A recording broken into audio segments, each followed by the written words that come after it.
அபி, ராகவ், பாட்டி எல்லாருமே சேர்ந்து ஹாலில் இருக்காங்க. அப்படியே கோவமாக வருது. அஞ்சலிக்கு சந்திராவை கூப்பிட்டு கேட்குறாங்க, இங்கே பாரு, நீ எதுக்காக இங்கே வந்திருக்க? ஏன் புருஷனை எதுக்காக நீ மச்சான் மச்சான்னு கூப்பிடுற? யாராவது உனக்கு பணம் கொடுத்து இங்கே நடிக்க சொன்னாங்களா சொல்லு அப்படின்னு அஞ்சலி கேட்குறாங்க. அதை கேட்ட உடனே அப்படியே சந்திரா பார்க்குறாங்க. ஐயோ, எனக்கு யாருமே பணம்லாம் கொடுக்கல.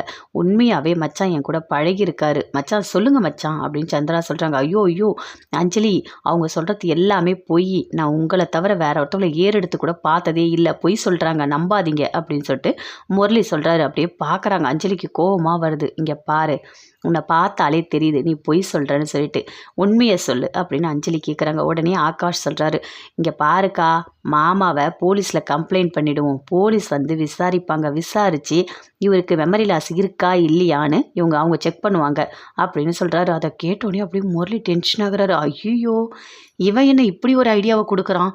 இவன் நம்மளை நல்லா இருக்கவே விடமாட்டான் போல இருக்கே அப்படின்னு சொல்லிட்டு முரளி யோசிக்கிறாரு. என்னை மட்டும் செக் பண்ணால் நான் தான் போலீஸ் ஸ்டேஷன் போகணும் அப்படின்னு சொல்லிட்டு, இப்போ என்ன பண்ணலாம் அப்படின்னு சொல்லிட்டு, அஞ்சலி, நான் உங்களுக்கு துரோகமே பண்ணலை, நான் எப்பவும் பண்ணவும் மாட்டேன் அப்படின்னு சொல்லிட்டு போயிட்டு செவுத்தில் அப்படியே முட்டிக்கிறாரு. ஐயோ, என்னங்க ஏங்க இப்படிலாம் பண்ணுறீங்க அப்படின்னு சொல்லிட்டு அஞ்சலி எல்லாருமே அப்படியே தடுக்கிறாங்க. அப்போ கூட அப்படியே முட்டிக்கிட்டே இருக்காரு. அப்படியே வந்துட்டு போகிறாரு. இங்கே பாரு அஞ்சலி, இதுக்கும் மேலே நான் இந்த வீட்டில் இருக்கவே மாட்டேன். நான் எங்கேயாவது போய் சாகிறேன். நான் சத்தாதான் அவங்க எல்லாருக்குமே தெரியும் அப்படின்னு சொல்லிட்டு அப்படியே முரளி ஓடுறாரு. எல்லாருமே தடுக்கிறாங்க, போகாதீங்க போகாதீங்கன்னு சொல்லிட்டு. அப்போ கூட முரளி அப்படியே போகிறாரு. என்னங்க என்னங்க அப்படின்னு சொல்லிட்டு அஞ்சலி அப்படியே கத்திக்கிட்டே போகிறாங்க. இருமா, வாமா, உட்காருமா அப்படின்னு சொல்லிட்டு பாட்டி உட்கார வைக்கிறாங்க. அவர் ஏதோ கோவத்தில் போகிறாரு, கண்டிப்பாக திரும்பி வந்துடுவார் அப்படின்னு சொல்கிறாங்க. பாட்டி, இல்லை எனக்கு ஒரு மாதிரி பயமாக இருக்குது, அவர் சாகரன்னு சொல்லிட்டு போகிறாரு அப்படின்னு அஞ்சலி ரொம்ப ஒரு மாதிரி ஃபீல் பண்ணுறாங்க. ஃபோன் பண்ணி பார்க்கலான்னு சொல்லிட்டு ஃபோன் பண்ணுறாங்க. ஃபோன் சுவிட்ச் ஆஃப்னு வருது. என்ன சித்தப்பா ஃபோன் சுவிட்ச் ஆஃப்னு வருது, அவர் வேறு கோவத்தில் போயிருக்காரு, ஏதாவது பண்ணிக்க போகிறாரு அப்படின்னு சொல்லிட்டு அஞ்சலி அப்படியே ரொம்ப ஃபீல் பண்ணுறாங்க. அவனை சாகவே மாட்டான் அப்படின்னு சொல்லிட்டு அப்படியே மனசுக்குள்ளேயே நினைக்கிறாங்க. ராகவும் அபியும், இருக்கா இரு, ஒன்றும் இல்லை, வந்துருவார், கண்டிப்பாக மாமா வந்துருவார், நீ டென்ஷன் ஆகாத அப்படின்னு சொல்லிட்டு ராகவ சொல்கிறாரு. இல்லையே எனக்கு ஒரு மாதிரி இருக்குது அப்படின்னு சொல்லிட்டு அஞ்சலி ரொம்ப ஃபீல் பண்ணிகிட்டு இருக்காங்க. அப்போ ஒருத்தவங்க ஃபோன் பண்ணுறாங்க. இங்கே பாருங்கள், முரளி தானே, அவங்க வீடு தானே? ஆமாம் அவங்க தான் அப்படின்னு சொல்லிட்டு அஞ்சலி சொல்கிறாங்க. அவருக்கு ஆக்சிடெண்ட் ஆகிருக்கு, நாங்கள் ஹாஸ்பிட்டலில் சேர்த்துருக்கோம் அப்படின்னு சொல்லிட்டு ஃபோனை கட் பண்ணுறாங்க. ஐயோ சித்தப்பா, அவருக்கு ஆக்சிடெண்ட் ஆகிடுச்சான் அப்படின்னு சொல்கிறாங்க. சரி வாக்கா போகலாம் அப்படின்னு சொல்லிட்டு அபி, ராகவ், அஞ்சலி எல்லாருமே சேர்ந்து ஹாஸ்பிட்டலுக்கு போகிறாங்க. போனவுடனே அங்கே டாக்டரை பார்த்து பேசுகிறாங்க. இவருக்கு என்ன ஆச்சு அப்படின்னு சொல்லிட்டு கேட்குறாங்க. இவர் வந்து ஒரு போஸ்ட் கம்பத்தில் இடிச்சிருக்காரு, அதனால தான், வேறு ஒன்றும் இல்லை, நாங்கள் செக் பண்ணிட்டோம், கொஞ்சம் நேரம் கழித்து நீங்கள் உள்ளே போய் பாருங்கள் அப்படின்னு சொல்லிட்டு டாக்டர் அங்கேருந்து அப்படியே போகிறாங்க. அஞ்சலி ஒரு மாதிரி டென்ஷனாக இருக்காங்க. ஐயோ இவருக்கு என்ன இப்படி ஆயிடுச்சே அப்படின்னு சொல்லிட்டு அப்படியே உள்ளே போகிறாங்க. போனவுடனே முரளியை பார்க்குறாங்க. பார்த்தோடனே, இங்கே பாரு, நான் எந்த தப்பும் பண்ணலாமம்மா, நான் எந்த தப்பும் பண்ணலை அப்படின்னு சொல்கிறாரு. அதை கேட்டோன்னே அப்படியே ரொம்ப சந்தோஷப்படுறாங்க. என்னங்க, நீங்கள் என்னை அம்மம்மான்னு கூப்பிட்டுட்டீங்க அப்படின்னு அஞ்சலி சொல்கிறாங்க. உங்களுக்கு ஞாபகம் எல்லாம் வந்துடுச்சு அப்படின்னு சொல்கிறாங்க அஞ்சலி. எனக்கு ஞாபகம் வந்துடுச்சா அப்படின்னு சொல்லிட்டு முரளி கேட்குறாரு. ஆமாங்க, உங்களுக்கு ஞாபகம் வந்துடுச்சு அப்படின்னு சொல்லிட்டு ரொம்ப சந்தோஷமாக சொல்கிறாங்க. அம்மா, நான் எந்த தப்பும் பண்ணலை, அந்த பொண்ணெல்லாம் எனக்கு தெரியாது அப்படின்னு சொல்கிறாரு. நான் உங்களை முழுசாக நம்புகிறேங்க, எனக்கு தெரியும் அந்த பொண்ணை உங்களுக்கு தெரியாதுன்னு எனக்கு தெரியும், வாங்க வீட்டுக்கு போகலாம் அப்படின்னு சொல்லிட்டு அங்கேருந்து கூப்பிட்டுட்டு போகிறாங்க. வீட்டுக்கு போனோடனே எல்லாருமே சேர்ந்து பார்க்குறாங்க. பார்த்தோன்னே அஞ்சலி அப்படி சிரிச்சிட்டே இருக்காங்க. என்ன மாப்பிள்ள, ஒன்றும் இல்லைல்ல, நல்லா தானே இருக்கீங்க அப்படின்னு சொல்லிட்டு பாட்டி கேட்குறாங்க. உங்களுக்கு ஒன்று தெரியுமா, அவருக்கு ஞாபகம் திரும்பி வந்துடுச்சு, என்ன அம்மம்மான்னு கூப்பிட்டாரு அப்படின்னு சொல்லிட்டு அஞ்சலி சொல்கிறாங்க. அப்படியே மாப்பிள்ள, உங்களுக்கு ஞாபகம் வந்துடுச்சா அப்படின்னு சொல்லிட்டு பாட்டி எல்லாருமே ரொம்ப சந்தோஷப்படுறாங்க. அப்போ சுந்தரி யோசிக்கிறாங்க, இவன் என்ன பிளான் போட்டிருக்கானோ தெரியலையே அப்படின்னு சொல்லிட்டு. மாப்பிள்ள, எனக்கு ரொம்ப சந்தோஷமாக இருக்குது, இவ்வளோ நாள் அஞ்சலி எவ்வளோ கஷ்டப்பட்டுட்டு இருந்தா தெரியுமா, இப்போ உங்களுக்கு சுய நினைவு வந்துடுச்சு, இனிமேல் நீங்கள் 2 பேரும் சேர்ந்து சந்தோஷமாக இருக்கணும் அப்படின்னு பாட்டி சொல்கிறாங்க. அப்படியே பார்க்குறாரு. பார்த்தோன்னே அப்படியே கோவமாக வருது ராகவுக்கும் அபிக்கும். எப்படி ஒரு ஃப்ராடுவன், எப்படி ஏமாத்துறான் பாரு, பாவம் எங்கள் அக்கா, எதுவுமே தெரியாமல் எல்லாத்தையுமே அப்படி நம்பிட்டு நின்றுட்டுருக்காங்க. இவன் நல்லாவே இருக்க மாட்டான் அப்படின்னு சொல்லிட்டு ஒரு மாதிரி டென்ஷனாக அப்படி யோசிச்சுட்ருக்காங்க. அங்கேருந்து வராங்க. சந்திரா வந்துட்டு, மாமா உங்களுக்கு சரியாயிடுச்சா, இந்தாங்க கோயிலுக்கு போயிட்டு நான் விபூதி கொண்டு வந்திருக்கேன் அப்படின்னு கொடுக்குறாங்க. அதை பார்த்தோன்னே அப்படியே அஞ்சலிக்கு கோவமாக வருது. அப்படியே சந்திராவை அப்படியே தவடியிலே ஒரு அடி விடுறாங்க. ஏய், யார் நீ, எதுக்காக நீ பொய் சொல்கிற, நீ சொல்கிறது எல்லாமே பொய் தான், உன்னால தான் இவருக்கு இவ்வளோ பெரிய பிரச்சனை வந்தது, சொல்லு யார் நீ அப்படின்னு சொல்லிட்டு அஞ்சலி அப்படியே கத்துறாங்க. அபி, ராகவ் எல்லாருமே அப்படியே பார்க்குறாங்க. பார்த்தோன்னே அபி யோசிக்கிறாங்க, இதுக்கும் மேலே இந்த உண்மையை மறைக்க முடியாது, என்ன பண்ணலாம் அப்படின்னு சொல்லிட்டு யோசிக்கிறாங்க. இங்கே பாருங்க, நான் தான் சந்திராவை இந்த வீட்டுக்கு கூட்டிகிட்டு வந்தேன் அப்படின்னு சொல்கிறாங்க. அபி அதை கேட்ட உடனே அங்கே இருக்க எல்லாருமே அப்படியே ஷாக் ஆகுறாங்க.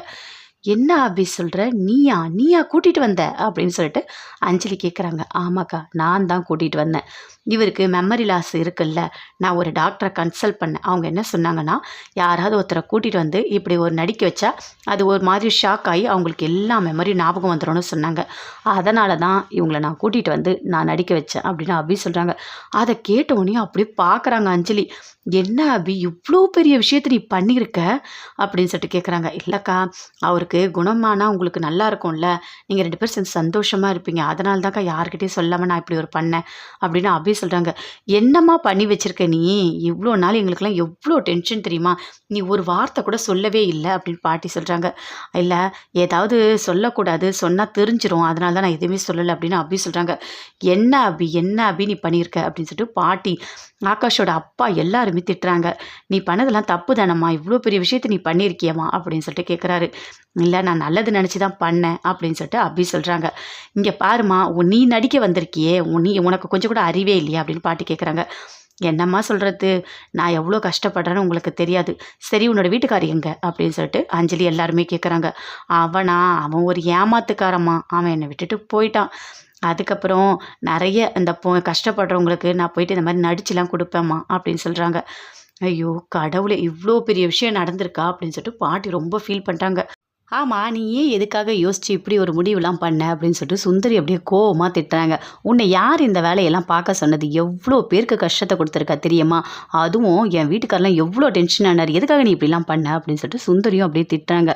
இல்லை, நான் வேணும்னு பண்ணலை, நான் நல்லதாக தான் நினச்சி பண்ணேன் அப்படின்னு சொல்லிட்டு அப்படி சொல்கிறாங்க. இங்கே பாருங்கள், இந்த பேச்சை இதோட விட்டுருங்க. ஏதோ அவள் நல்லது தான் பண்ணியிருக்கா, ஒரு வழியாக மாப்பிள்ளைக்கு இப்போது சுயநினைவு வந்துடுச்சு, அது போதும் அப்படின்னு பாட்டி சொல்கிறாங்க. சரி, நீ உள்ளே போமா அப்படின்னு சொல்கிறாங்க. அபிராகம் 2 பேருமே சேர்ந்து உள்ளே போகிறாங்க.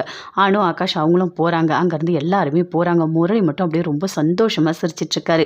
என்னோட எல்லாமே, நான் யோசிக்கிறது எல்லாமே நடக்குது அப்படின்னு சொல்லிட்டு பயங்கர சந்தோஷமாக இருக்காரு. அப்படியே அபி உள்ளே போகிறாங்க. பின்னாடியே ராகவும் போகிறாரு. போன உடனே கேட்குறாரு, எதுக்காக அபி, ஏன் நீ இப்படிலாம் பண்ண, ஏன் எல்லா தப்பும் நீ பண்ணனு ஒத்துக்கிட்டேன் அப்படின்னு கேட்குறாரு. இப்போ என்னங்க பண்ணுறது, ஒன்றையுமே அங்கே பண்ண முடியாது. அஞ்சலி அக்காவுக்கு எல்லா உண்மையும் தெரிஞ்சிடுச்சு. இப்போ சந்திரா மாட்டினா பெரிய பிரச்சனையாயிடும், அதனால தான் நான் ஒத்துக்கிட்டேன் அப்படின்னு அபி சொல்கிறாங்க. சரி, நானும் பண்ண நீ சொல்லியிருக்கலாம்ல அப்படின்னு ராகவ சொல்கிறாரு. அது எப்படி உங்களை சொல்ல முடியும், ஏற்கனவே உங்கள் அக்காவுக்கு அடிக்கடிக்க கோவம் வரும், நான் இன்னும் உங்கள் மேலே ஏதாவது குறை சொன்னால் பெரிய பிரச்சனையாயிடும், அப்புறம் அவங்க உங்ககிட்ட பேசவே மாட்டாங்க, நான் எதுக்காக அதெல்லாம் பண்ணணும், ஒன்றும் இல்லை, நான் தான் ஒத்துக்கிட்டேன்ல, அதெல்லாம் ஒரு பிரச்சனையும் இல்லை அப்படின்னு அபி சொல்கிறாங்க. என்ன அபி இப்படி சொல்கிறேன், எனக்கு ரொம்ப கஷ்டமாக இருந்தது தெரியுமா, பாட்டி எல்லாருமே சேர்ந்து ஒரு மாதிரி பேசினாங்க அப்படின்னு ராகவ சொல்கிறாரு. விடுங்க, அதெல்லாம் ஒரு பெரிய பிரச்சனையாக விடுங்க, பரவாயில்ல பார்த்துக்கலாம் அப்படின்னு சொல்லிட்டு அபி சொல்கிறாங்க. அப்படியே ராகவ் பார்க்குறாரு. அபியை பார்த்தோன்னே மனசுக்குள்ளேயே நினைக்கிறாரு, எல்லா பழியும் ஏற்றுக்கிற அபி, எப்படி அபி உன்னால் மட்டும் தான் இதெல்லாம் முடியுமா, எனக்கு ஒன்றுமே புரியல, என் மனசு முழுக்க நீ தாண்டி இருக்க, நீ தான் இருக்க சரியா, கண்டிப்பாக என்னோட அன்பை நீ புரிஞ்சுக்கிட்டோன்னே என்னோட சேர்ந்து நீ வாழணும் அபி, நீ நானும் சேர்ந்து வாழணும் அப்படின்னு சொல்லிட்டு அப்படியே மனசுக்குள்ளேயே ரொம்ப சந்தோஷமாக நினச்சிட்ருக்காரு. நானும் ரொம்ப ஃபீல் பண்ணிகிட்ருக்காங்க. பார்த்தீங்களா, அந்த முரளி என்னென்ன ட்ராமா போடுறான்னு, அப்பப்பப்பப்பா, அவன் நடிக்கிற ட்ராமாவுக்கு நிறைய அவார்டு கொடுக்கலாங்க. என்ன மாதிரி நடிக்கிறான் பாருங்க. அதுக்குள்ளே ஹாஸ்பிட்டலில் போய் அட்மிட் ஆகிட்டான், அப்படியே வந்துட்டு சுயநினைவு வந்துடுச்சுன்னு சொல்கிறான், என்னென்ன பண்ணி வச்சுருக்கான் அப்படின்னு சொல்லிட்டு அனு அப்படியே கோவமாக திட்டுறாங்க. அவன் தான் ஒரு விஷயமும் பிளான் பண்ணி கரெக்டாக பண்ணுறான்னு தெரியுதில்ல அப்படின்னு சொல்லிட்டு ஆகாஷம் சொல்லிகிட்ருக்காரு. 2 பேருமே சேர்ந்து ரொம்ப ஃபீல் பண்ணி பேசிகிட்டு இருக்காங்க. இனிமே அவனை விடக்கூடாது, அவனை நேராக ஏதாவது ஒன்று கேட்கணும் அப்படின்னு சொல்லிட்டு அனு, ஆகாஷ், அபி, ராகவ் 4 பேருமே சேர்ந்து முடிவு பண்ணுறாங்க. அப்படியே முரளி நின்றுட்டே இருக்காரு. மாமா, உங்ககிட்ட பேசணும் வாங்க அப்படின்னு சொல்லிட்டு அப்படியே கூட்டிகிட்டு போகிறாங்க. எங்கே கூட்டிகிட்டு போகிறாங்க இவங்க அப்படின்னு சொல்லிட்டு முரளி அப்படியே போகிறாரு. போனால் கார்டனுக்கு கூட்டிகிட்டு போகிறாங்க. போயிட்டு சொல்கிறாங்க, ஆமாம், உங்களுக்கு சுயநினைவு திரும்பிடுச்சா, அப்படியா, உண்மையாவா அப்படின்னு ராகவ் கேட்குறாரு. ஆமாம், உண்மையாக தான் அப்படின்னு சொல்லிட்டு முரளி சொல்கிறாரு. இங்கே பாருங்கள், நீங்கள் பண்ணுறது எல்லாமே போய் நடிக்கிறீங்கன்னு எங்கள் எல்லாருக்குமே தெரியும் அப்படின்னு அபிராகம் எல்லாருமே சேர்ந்து சொல்கிறாங்க. ஓ, உங்களுக்கெல்லாம் தெரிஞ்சிடுச்சா, ஆமாம், நீங்கள் எல்லாரும் சேர்ந்து அந்த சந்திராவை இங்கே கூட்டிகிட்டு வந்து இந்த மாதிரி பேச சொன்னது எல்லாமே நீங்கள் தானே, எனக்கு தெரியும், என்னை கார்னர் பண்ணணும்னு நினைக்கிறீங்களா அப்படின்னு சொல்லிட்டு முரளி சொல்கிறாரு. அப்படியே எல்லாருமே பார்க்குறாங்க. இப்போ சொல்கிறேன், ஆமாம், எனக்கு சுயநினைவு இருக்குது, நான் சொன்னது எல்லாமே பொய் தான், இப்போ உங்களால் என்ன பண்ண முடியும் அப்படின்னு முரளி கேட்குறாரு. அதை கேட்டோன்னே அப்படியே கோவமாக வருது, பயங்கரமாக கோவம் வருது எல்லாருக்குமே. ஏய் உனக்கு அறிவே கிடையாதா? எதுக்காகடா எங்கள் அக்காவை ஏமாத்தணும்னு நினைக்கிற அப்படின்னு சொல்லிட்டு ராகவ் கேட்குறாரு. உங்களுக்கு ஒன்று தெரியுமா? அஞ்சலின்ற அந்த பிரம்மாஸ்திரம் அது ஒன்று போதும். அது ஒன்று என் கையில் இருந்தாலே உங்களால் என்னை ஒன்றும் பண்ண முடியாது. என்னை நிரூபிக்கவே முடியாது அப்படின்னு முரளி சொல்கிறாரு. இங்கே பாரு, நீ கெட்டவன், நீ தப்பானவன்னு சொல்லிட்டு கண்டிப்பாக எங்கள் அக்கா கிட்ட நான் நிரூபிப்பேன் அப்படின்னு ராகவ் சொல்கிறாரு. இங்கே பாருங்க, இப்போவே நேரடியாக களத்தில் நம்ம இறங்கிட்டோம். உங்களால் முடிஞ்சதை நீங்கள் பாருங்கள், என்னால் முடிஞ்சதை நான் பார்த்துக்கிறேன். என் வாயிலேருந்து உங்களால் உண்மையை வர வைக்க முடியுமான்னு பார்க்கலாம் அப்படின்னு சொல்லிட்டு முரளி அங்கேருந்து அப்படியே போகிறாரு. அப்படியே டென்ஷனாக இருக்காங்க அபி, ராகவ் எல்லாருமே சேர்ந்து பயங்கரமாக கோவம் வருது. என்ன பண்ணுறான் இவன்? இப்படி ஒரு பிளான் போட்டு போகிறான், இவன் நல்லாவே இருக்க மாட்டான் அப்படின்னு சொல்லிட்டு அனு எல்லாருமே சேர்ந்து பேசிகிட்டு இருக்காங்க. அதுவும் நம்மக்கிட்ட சவால் விட்டுட்டு போகிறான், நேராகவே பேசிட்டு போகிறான் அப்படின்னு சொல்லிட்டு பயங்கரமாக எல்லாருமே சேர்ந்து கோவப்படுறாங்க. இங்கே பாருங்கள், இப்போ நம்ம அமைதியாக இருக்கணும், பொறுமையாக இருந்து தான் காய் நகர்த்தணும். நம்ம இஷ்டத்துக்கு எதுவுமே பண்ணிட முடியாது. இவன் டைரெக்டாக ஆமான்னு ஒத்துக்கிட்டு போயிருக்கான். இவன் பண்ணுற எல்லா விஷயமும் இனிமேல் நம்ம கவனமாக இருக்கணும் அப்படின்னு சொல்லிட்டு 4 பேருமே சேர்ந்து பேசிக்கிட்டு அங்கேருந்து அப்படியே போகிறாங்க. முரளி ரொம்ப சந்தோஷமாக போகிறாரு, பயங்கரமாக சந்தோஷத்தோடு போகிறாரு. அப்படியே சுந்தரி பார்க்குறாங்க, என்ன அவங்க 4 பேரும் உன்னை சேர்ந்து எங்கேயோ கூட்டிகிட்டு போய் பேசின மாதிரி இருக்குது அப்படின்னு சுந்தரி சொல்கிறாங்க. ஆமாம் அத்தை, என்னை கூட்டிகிட்டு போய் கார்டனில் 4 பேருமே கேட்டாங்க. இங்கே பாரு, நீ நடிக்கிறேன்னு சொல்லிட்டு, ஐயோ உண்மையை ஏதாவது சொல்லிட்டியா என்ன அப்படின்னு சுந்தரி கேட்குறாங்க. ஆமாம் அத்தை, நான் உண்மையை சொல்லிட்டேன். ஆமாம், நான் நடிக்கிறேன் தான், உங்களால் என்ன பண்ண முடியுமோ பண்ணிக்கங்கன்னு சொல்லிட்டேன் அப்படின்னு முரளி சொல்கிறாரு. எதுக்காக இப்படி அவசரப்பட்டு உண்மையை சொன்னேன் அப்படின்னு சுந்தரி கேட்குறாங்க. அவங்க எல்லாரும் சேர்ந்து அந்த சந்திராவை வர வச்சு என்னை மச்சான்னு கூப்பிட்டு என்னை எப்படி கடுப்பேற்றினாங்க நீங்கள் பார்த்தீங்கல்ல அப்படின்னு சொல்லிட்டு முரளி சொல்கிறாங்க. சரி, அவங்க சொன்னாங்க, ஓகே, நீ எதுக்காக இப்போ உண்மையை ஒத்துக்கிட்ட? இப்போ 4 பேருமே சேர்ந்துட்டாங்களே, இப்போ என்ன பண்ண முடியும்? அவங்க கண்டிப்பாக பிளான் பண்ணி அடுத்தடுத்து எல்லாமே உனக்கு டார்ச்சர் பண்ணிகிட்டே இருப்பாங்க. நீ என்ன பண்ண போகிற அப்படின்னு சுந்தரி கேட்குறாங்க. எனக்கும் புரியுது அத்தை, எனக்கும் எல்லாமே புரியுது. ஆனால் என்னால் தாங்க முடியல. இப்போ நான் உண்மையை ஒத்துக்கிட்டேன், இதுக்கப்புறம் என்ன நடக்குதோ பார்த்துக்கலாம் அப்படின்னு முரளி சொல்கிறாரு. சரி, உனக்கு அபி வேணும்னு சொல்லிட்டேன், இப்போ அபிக்கிட்டேயே எனக்கு சுயநினைவு இருக்குன்னு சொல்லிட்டேன், இப்போ எப்படி நீ அபியை வந்துட்டு கல்யாணம் பண்ண முடியும் அப்படின்னு சுந்தரி கேட்குறாங்க. அத்தை, அதெல்லாம் சாதாரண விஷயம். இந்த ராகவும் அபி 2 பேரும் பிரித்தாலே போதும். அபி மனசை நான் ஈஸியாக பேசி மாற்றி கல்யாணம் பண்ணிப்பேன் அப்படின்னு சொல்கிறாரு. இதெல்லாம் நடக்குமா அப்படின்னு சுந்தரி சொல்கிறாங்க. கண்டிப்பாக நடக்கும் அத்தை, எல்லாமே நடக்கும். அடுத்தது என்னென்ன பண்ணுறேன்னு மட்டும் பாருங்கள் அப்படின்னு முரளி சொல்கிறாரு. இங்கே பாரு, உன் பக்கம் இப்போ இருக்கிறது அஞ்சலி மட்டும்தான் அப்படின்னு சொல்கிறாங்க. அது ஒன்று போதும் அத்தை, அந்த பிரம்மாஸ்திரம் ஒன்று போதும். அது மட்டும் என் கையில் இருந்தால் எல்லாரையும் சாச்சிடுவேன் அப்படின்னு சொல்கிறாரு முரளி. சரி பாரு, இனி என்னென்ன நடக்க போதோ. ஆனால் இந்த வீட்டில் இனிமேல் நடக்கிற ஒரு விஷயமும் நல்ல ஒரு இதுவாக தான் இருக்கும் அப்படின்னு சுந்தரி சொல்கிறாங்க. ஆமாம் அத்தை, நல்லா எதிர்பாருங்க, எல்லாமே அப்படி தான் நடக்கும். அவங்க ஒரு பிளான் போடுவாங்க, நான் ஒரு பிளான் போடுவேன். கடைசியில் யார் ஜெயிக்கிறாங்கன்றதை நீங்கள் பார்க்க தானே போகிறீங்க அப்படின்னு முரளி சொல்கிறாரு. சரி வரேன்னு சொல்லிட்டு அங்கேருந்து அப்படியே போகிறாரு. ஐயோ, என்ன இவன் இப்படி பண்ணி வச்சுருக்கான்? இவனை பார்த்தாலே டென்ஷனாக இருக்குது. எதுக்காக போயிட்டு இப்போ உண்மையை சொன்னால் கொஞ்சம் பொறுமையாக இருந்திருக்கலாம்ல அப்படின்னு சுந்தரி அப்படி மனசுக்குள்ளேயே நினைக்கிறாங்க. தேவையில்லாத பிரச்சனை பண்ணிட்டு வந்திருக்கான். ஏற்கனவே உண்மையை நிரூபிக்கணும்னு சொல்லிட்டு அந்த சந்திராவை கூட்டிகிட்டு வந்து அபி பண்ண எல்லா கூத்தையும் பார்த்தான். அப்போ கூட இவன் திருந்தவே இல்லை, உண்மையை போய் சொல்லிட்டு வந்திருக்கான். இனிமேல் என்ன நடக்க போதோ தெரியலையே, ஒரு நாளைக்கு ஒரு கூத்து போக போகுது, பார்த்துக்கிட்டே இருக்கணும் போல இருக்குது அப்படின்னு சொல்லிட்டு ஒரு பக்கம் சுந்தரி ரொம்ப ஃபீல் பண்ணிக்கிட்டு போகிறாங்க. சந்திரா கிட்ட அபி வந்து பேசுகிறாங்க. இது நாள் வரைக்கும் நீங்கள் நல்லா நடிச்சிங்கக்கா அப்படின்னு அபி சொல்கிறாங்க. என்ன அபி இப்படி சொல்லிட்ட? நான் நல்லா தான் நடித்தேன், ஆனால் இப்படி நீ நினச்சது நடக்கலையே அபி அப்படின்னு சந்திரா ரொம்ப ஃபீல் பண்ணி சொல்கிறாங்க. அவன் ஒன்றும் நல்லவன்லாம் கிடையாது, அவன் சரியான கிரிமினலாக இருப்பான்னு எனக்கு தோணுது அப்படின்னு சந்திரா சொல்கிறாங்க. ஆமாக்கா, அவன் கெட்டவன் தான், அவன் எல்லாரையும் ஏமாத்துறவன் தான். இப்போ கூட அஞ்சலி அக்காவை பொய் சொல்லி தான் அவன் ஏமாத்திட்டுருக்கான் அப்படின்னு அபி சொல்கிறாங்க. எனக்கும் நல்லா தெரியுது அபி, ஆனால் அவன் இவ்வளோ பிளான் போடுவான்னு யாருக்கு தெரியும்?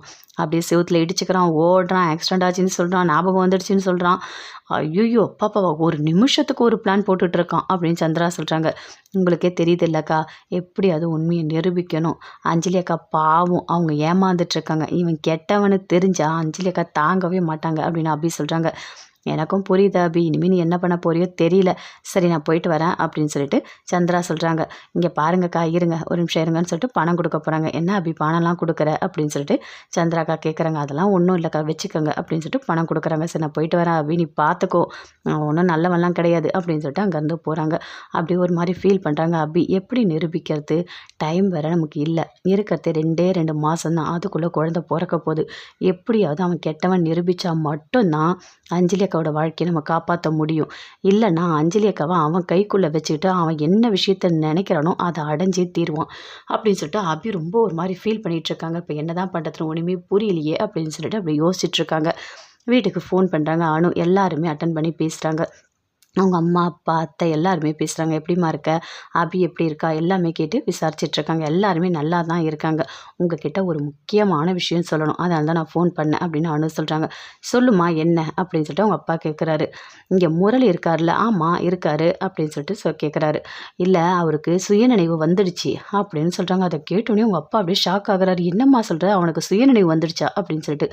"ஆமாம் ஆமாம் அவன் ஏதோ ஒரு செவுத்துல முட்டிக்கிட்டு சுயநினைவு வந்துடுச்சுன்னு சொல்கிறான்" அப்படின்னு அனு சொல்கிறாங்க. "யாருக்கு?" அப்படின்னு சொல்லிட்டு அபியோட அத்தை கேட்குறாங்க. "குடு ஃபோனை குடு" அப்படின்னு சொல்லிட்டு வாங்கி பேசுகிறாங்க. "யாருக்கும்மா சுயநினைவு வந்துடுச்சு?" அப்படின்னு சொல்லிட்டு. "அந்த முரளிக்கு தான்." "அவனுக்கா? அவனுக்கா அந்த ஃப்ராடுக்கா வந்திருக்கு?" அப்படின்னு சொல்லிட்டு அவங்க அத்தை கேட்குறாங்க. அப்போ அபி எல்லாம் ஞாபகம் இருக்காம்மா? அதெல்லாம் எதுவுமே ஞாபகம் இருக்குன்னு அவன் சொல்ல மாட்டான். ஆனால் சுயநினைவு எனக்கு வந்துடுச்சுன்னு சொல்லிட்டு வீட்டில் இருக்க எல்லாரையும் சேர்த்து ஏமாற்றிட்டான் அப்படின்னு அனு சொல்கிறாங்க. "நான் வரேம்மா, நாங்கள் 3 பேரும் கிளம்பி வந்து அவனை கண்டிப்பாக நாங்கள் பார்க்குறோம்" அப்படின்னு சொல்லிட்டு ஃபோனை கட் பண்ணுறாங்க. கட் பண்ணிவிட்டு அவங்க அத்தை சொல்கிறாங்க, "அவன் எப்படியாப்பட்ட ஃப்ராடாக இருப்பான், அவனுக்கு சுயநினைவு வந்துடுச்சுன்னு சொல்லிட்டு அங்கே இருக்க எல்லாருக்கிட்டையும் சொல்லியிருக்கான். அவனை இனிமேல் விடவே கூடாது. நம்ம பொண்ணோட வாழ்க்கையை அவன் அழிக்கணும்னு நினச்சான்ல, அவனுக்கு ஏதாவது ஒரு முடிவு கட்டணும்" அப்படின்னு அவங்க அத்தை சொல்கிறாங்க. "ஆமாம், இந்த மாதிரி ஆளுங்க தான் உலகத்தில் நிறைய பேர் இருக்காங்க. பாவம் அந்த அஞ்சலி. அந்த அஞ்சலியை போய் இவன் ஏமாற்றிட்டு இருக்கான்" அப்படின்னு சொல்லிட்டு அங்கே இருக்க 3 பேருமே சேர்ந்து பேசிகிட்டு இருக்காங்க. "சரி, அவனை நேரில் போய் ஒரு வாட்டியாவது நான் பார்த்துட்டு வரணும். இல்லைன்னா நான் டென்ஷன் ஆகிடுவேன்" அப்படின்னு சொல்கிறாங்க அபியோட அத்தை. "போகலாங்க்கா போகலாம், கொஞ்சம் பொறுமையாக இரு. உனக்கு என்னக்கா இவ்வளோ கோவம் வருது? இந்த கோவத்தெல்லாம் போய் நீ அங்கே காமிக்கக்கூடாது. நம்ம 2 பொண்ணுங்க அங்கே வாழ்ந்துட்டுருக்கு" அப்படின்னு சொல்லிட்டு சிவராமன் சொல்கிறாரு. "இங்கே பாரு சிவராமா, நான் எதுவும் பண்ண மாட்டேன். அவன் தான் ஞாபகம் வந்துடுச்சுன்னு சொல்கிறான்ல, நான் போய் கேட்டு வரேன்" அப்படின்னு சொல்கிறாங்க. "சரிக்கா போகலாம் போகலாம் இருங்க" அப்படின்னு சொல்லிட்டு 3 பேருமே சேர்ந்து போகிறாங்க. அவன் கையில் மாட்டினா அவனை உண்டு இல்லைன்னு பண்ணிவிடுவோம். ஒரு வழி பண்ணாமல் அவனை விட மாட்டேன்" அப்படின்னு சொல்கிறாங்க. "அக்கா இவ்வளோ கோவத்தோடு அங்கே போகக்கூடாது. அங்கே லக்ஷ்மி அம்மா எல்லாருமே இருக்காங்க. கண்டிப்பாக நீங்கள் ஏதாவது கேட்டால் அங்கே பிரச்சனை வந்துடும். கொஞ்சம் அமைதியாக இருங்க. எதுவுமே பேசாதீங்க. நம்ம உண்மையை மட்டும் தெரிஞ்சுக்கிட்டு உங்களுக்கு சரியாயிடுச்சா அப்படின்னு கேட்டு நம்ம வீட்டுக்கு வந்துடலாம்" அப்படின்னு சிவராமன் சொல்கிறாரு. "அது எப்படி வந்துடுவேன்? அவனை விட்டுருவானா? அவனை ஒரு வழி பண்ணாமல் நான் வீட்டுக்கு வரமாட்டேன்" அப்படின்னு சொல்லிட்டு அவங்க அத்தை ரொம்ப ஃபீல் பண்ணி பேசிக்கிட்டு வராங்க. அபியோட அம்மா, அப்பா, அத்தை 3 பேருமே சேர்ந்து அபியை பார்க்கறதுக்காக வீட்டுக்கு வராங்க. வீட்டுக்கு வந்தோடனே "வாங்க வாங்க" அப்படின்னு சொல்லிட்டு அஞ்சலி, பாட்டி எல்லாருமே சேர்ந்து உட்கார வைக்கிறாங்க. "ஏதாவது தண்ணி இருந்தால் எடுத்துகிட்டு வா போம்மா" அப்படின்னு சொல்கிறாங்க. அபியும் போய் கொண்டு வந்து கொடுக்குறாங்க. "எப்படிம்மா இருக்கீங்க?" அப்படின்னு சொல்லிட்டு அபி, ராகவ் 2 பேருமே எல்லாருமே சேர்ந்து கேட்குறாங்க. "நல்லா இருக்க மாப்பிள்ள" அப்படின்னு சொல்லிட்டு சிவராமன் சொல்கிறாரு. "இல்லை அவருக்கு சரியாயிடுச்சுன்னு அனு ஃபோன் பண்ணி சொன்னான். அதனால தான் நான் பார்க்கறதுக்காக வந்தேன்" அப்படின்னு சொல்லிட்டு சிவராமன் சொல்கிறாரு. "ஆமாம் ஆமாம், நீங்கள் சொல்கிறதெல்லாம் உண்மைதான். எங்கள் மாப்பிள்ளைக்கு இப்போ சுயநினைவு எல்லாமே வந்துடுச்சு" அப்படின்னு சொல்கிறாங்க பாட்டி. அதை கேட்டோடனே ஆண்டாளத்துக்கு அப்படியே கோவமாக வருது. முரளியை பார்த்து அப்படியே முறைக்கிறாங்க. "டேய், உனக்கு எல்லாமே ஞாபகம் வந்துடுச்சா? உனக்கு எவ்வளோ தைரியம் தான் எங்கள் வீட்டு பொண்ணை ஏமாற்றணும்னு நினச்சிருப்ப. உனக்கு இருக்குடா, நீ என்கிட்ட மாட்டாமலே போயிடுவேன். உன்னை என்ன பண்ணுறேன்னு பாரு" அப்படின்னு சொல்லிட்டு அப்படியே ஆண்டாளத்தை முறைக்கிறாங்க. ஆண்டாளத்தை முறைக்கிறத அப்படியே பார்க்குறாரு. பார்த்துட்டு யோசிக்கிறாரு. "ஐயோ, இந்த அம்மா என்ன இப்படி பார்க்குது? இது நம்மளை ஒரு வழி பண்ணாமல் விடாதே" அப்படின்னு சொல்லிட்டு முரளி அப்படியே மைண்டு வயசில் அப்படியே பேசிகிட்டு இருக்காரு. "எனக்கு ரொம்ப சந்தோஷமாக இருக்குது அவருக்கு குணமானதை நினச்சி" அப்படின்னு சொல்லிட்டு அஞ்சலி ரொம்ப சந்தோஷமாக சொல்லிட்டு இருக்காங்க. அப்படியே போகிறாங்க. ஆண்டாளத்தை எழுந்து போயிட்டு அப்படியே அந்த டம்ளர் வைக்கிற மாதிரி போயிட்டு முரளிக்கிட்ட நிற்கிறாங்க. "என்ன உங்களுக்கு எல்லாமே ஞாபகம் வந்துடுச்சா? என்ன ஞாபகம் இருக்கா?" அப்படின்னு ஆண்டாளத்தை கேட்குறாங்க. "ஐயோ, இந்த அம்மா இப்படி வந்து பேசிகிட்டு இருக்கே. ஐயோ கடவுளை, இதுக்கிட்டேருந்து எப்படி தப்பிக்க போகிறேனே தெரியலையே" அப்படின்னு சொல்லிட்டு அப்படியே மைண்ட் வயசில் அப்படியே திருத்தணும் முழிக்கிறாரு. "என்ன முழிக்கிற? என்ன உனக்கு ஞாபகம் இருக்கா? அபியை ஞாபகம் இருக்கா?" அப்படின்னு கேட்குறாங்க. "ஐயோ, எனக்கு அதெல்லாம் எதுவுமே ஞாபகம் இல்லையே. நீங்கள் என்ன சொல்கிறீங்க? எதுக்காக? உங்களை தெரியும், இப்போது தெரியும் அவ்வளோதான்" அப்படின்னு சொல்கிறாரு முரளி. "டேய், நீ நல்லா நடிக்கிற. ஆனால் நீங்கள் என்கிட்ட மாட்டாமலையா போயிடுவ. எனக்கு ஒரு நேரம் வரும். அன்னைக்கு உனக்கு இருக்குது. என் வீட்டு பொண்ணுக்கு துரோகம் நினச்சிருக்கல்ல" அப்படின்னு சொல்லிட்டு அப்படியே ஆண்டலத்துக்கு அப்படியே கோவமாக வருது. "உன்னை அப்படியே கொன்னுடலாம் போல இருக்குது. ஆனால் எல்லாரும் இங்கே இருக்காங்க. என்னால் உன்னை ஒன்றுமே பண்ண முடியாது. நீ வா, எப்பயாவது எங்கள் வீட்டுக்கு வருவல்ல, உன்னை என்ன பண்ணுறேன்னு மட்டும் பாரு" அப்படின்னு சொல்லிட்டு ஆண்டாளத்தை அப்படியே முறைச்சிக்கிட்டே அங்கேருந்து வந்து உட்காடுறாங்க. "நீங்கள் வந்தது எங்களுக்கு ரொம்ப சந்தோஷம்" அப்படின்னு சொல்லிட்டு பாட்டி சொல்கிறாங்க. "ஆமாம், அவருக்கு உடம்பு சரியானதுனால ரொம்ப சந்தோஷம் எங்களுக்கு" அப்படின்னு சொல்கிறாங்க 3 பேருமே சேர்ந்து. "சரி, நாங்கள் போயிட்டு வரோம்" அப்படின்னு சொல்கிறாங்க. "என்ன வந்த உடனே கிளம்பிடுறீங்க? எப்போவுமே வந்தால் உடனே போகாதீங்க. இருந்துட்டு சாப்பிட்டு அப்புறம் போங்க" அப்படின்னு பாட்டி சொல்கிறாங்க. "இல்லை இல்லை, அங்கே நிறைய வேலை இருக்குது. உங்களுக்கே தெரியும்ல. எல்லாமே அப்படியே போட்டதாகவே இருக்குது. நாங்கள் வந்து பார்த்துட்டு போகலான்னு தான் வந்தோம்" அப்படின்னு சொல்கிறாங்க அபியோட அம்மா. "சரி, நீங்கள் பார்த்து போயிட்டு வாங்க" அப்படின்னு சொல்லிட்டு பாட்டி சொல்கிறாங்க. அங்கேருந்து 3 பேருமே அப்படியே போகிறாங்க. போகும்போது அபிகிட்ட கேட்குறாங்க, "இங்கே பாரு, அவனுக்கு ஞாபகம் வந்துடுச்சுன்னு சொன்னேன், உன்னை ஞாபகம் இல்லையா?" அப்படின்னு சொல்லிட்டு கேட்குறாங்க அவங்க அத்தை. அவன் எதுவுமே ஞாபகம் இல்லைன்னு சொல்கிறான், அவன் நடிக்கிறான், அவன் அஞ்சலி அக்காவை பிளான் பண்ணி அவன் ஏமாத்திட்டு இருக்கான் அப்படின்னு அபி சொல்கிறாங்க. அவனுக்கு அவனுக்கு என்ன பண்ணுறதுனே எனக்கு ஒன்றுமே புரியல அபி. அவன் எப்பயாவது நீ வீட்டுக்கு கூட்டிகிட்டு வா. அவன் வீட்டுக்கு வந்தோடனே அவன் அப்படியே என்ன ஏதாவது ஒன்று பண்ணுறேன், அவனுக்கு அவ்வளோ கோவம் வருது எனக்கு அப்படின்னு ஆண்டலத்தை சொல்கிறாங்க. சரி சரி, அந்த கோவத்தை அப்படியே வச்சுட்டே இருங்க, அவன் என்னைக்காவது கண்டிப்பாக நம்மக்கிட்ட மாட்டுவான், மாட்டாமலாம் அவன் இருக்க மாட்டான் அப்படின்னு சொல்லிட்டு அபி சொல்கிறாங்க. சரி அபி, நான் போயிட்டு வரேன் அப்படின்னு சொல்லிட்டு 3 பேருமே சேர்ந்து அங்கேருந்து போகிறாங்க. போனவுடனே ராகவா அபி 2 பேருமே சேர்ந்து பேசிக்கிறாங்க. இப்போ அடுத்து இவன் என்ன பண்ண போகிறான் அப்படின்னு சொல்லிட்டு. அவன் எது வேணால் பண்ணுவான் அபி, நாம் தான் கொஞ்சம் கேர்ஃபுல்லாக இருக்கணும். ஏன்னா அவன் முடிவு பண்ணிட்டான்.